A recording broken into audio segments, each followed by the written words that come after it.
Head മാസ്റ്ററും ഗണിത അധ്യാപകനുമായ തങ്കപ്പന്റെയും PA കമലാക്ഷിയുടെയും മകനായി 1970 May 30 Pathanamthitta ജില്ലയിലെ പന്തളത്ത് ജനിച്ചു. ചെറുപ്പത്തിലെ സംഗീതവാസന ഉണ്ടായിരുന്നെങ്കിലും തിരുവനന്തപുരം സ്വാതി തിരുനാൾ സംഗീത കോളേജിൽ എത്തിയതോടെയാണ് സംഗീത പഠനം ഗൌരവപരമായി എടുത്തത്. പിന്നണി ഗായകൻ എന്ന നിലയിൽ ഇദ്ദേഹത്തിന്റെ യാത്ര ആരംഭിച്ചത് 1989 സംഗീത യാത്രയിൽ ഇദ്ദേഹത്തിന്റെ ഗുരുവും വഴികാട്ടിയും സംഗീത കുലപതി ദേവരാജൻ മാസ്റ്റർ ആയിരുന്നു. തങ്കപ്പൻ ബാലനെ പന്തളം ബാലൻ എന്ന പിന്നണി ഗായകനാക്കി മാറ്റിയത് ദേവരാജൻ മാസ്റ്ററാണ്. ലളിതഗാനങ്ങളും ഭക്തിഗാനങ്ങളും ഉൾപ്പെടെ 700ഓളം ഗാനങ്ങൾ ഇദ്ദേഹം ചിട്ടപ്പെടുത്തിയിട്ടുണ്ട്.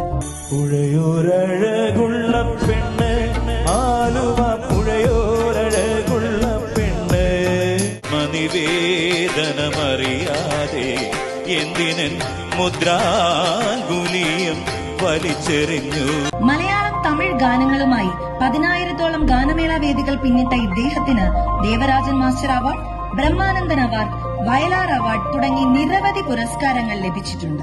ഭാര്യ ലക്ഷ്മിയും മക്കളായ അഖിൽ ബാലനും അമൽ ബാലനും മരുമകൾ രാധികയും അടങ്ങുന്നതാണ് ഇദ്ദേഹത്തിന്റെ കുടുംബം. പിന്നണി ഗായകനും കർണാടക സംഗീതജ്ഞനുമായ ശ്രീ പന്തളം ബാലനെ അമൃത കൈരളി വിദ്യാഭവന്റെ തിരുമുറ്റത്തേക്ക് നിറഞ്ഞ സ്നേഹത്തോടെ സ്വാഗതം ചെയ്യുന്നു.